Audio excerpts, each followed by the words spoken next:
ગત 18 માર્ચના રોજ રાજકોટ તાલુકા પોલીસ સ્ટેશનમાં એક આપઘાતના દુષ્પ્રેરણનો ગુનો નોંધાયો છે, જેમાં હકીકત એવી હતી કે ફરિયાદીની દીકરી કેતન સાગઠિયા નામના ભુવાના સાથે રહેતી હતી છેલ્લા 1 વર્ષથી, અને કેતન સાગઠિયા નામના વ્યક્તિ દ્વારા એમને અવારનવાર હેરાન પરેશાન અને મારકૂટ કરવામાં આવતી હતી.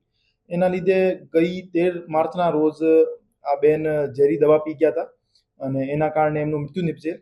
તો રાજકોટ તાલુકા પોલીસ સ્ટેશનમાં આ બાબતે બીએનએસની કલમ 108 એટલે જૂની આઈપીસી 306 મુજબ ગુનો દાખલ કરવામાં આવ્યો છે અને આરોપીની શોધખોળ ચાલુ કરવામાં આવી છે.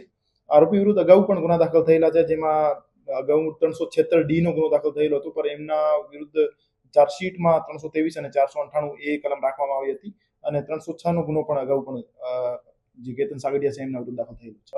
કેતન સાગઠિયા ભુવાનું કામ કરે છે, તો એ ફરિયાદીના ઘરે દાણા જોવા માટે અને તંત્ર વિદ્યા કરવા માટે જતા હતા.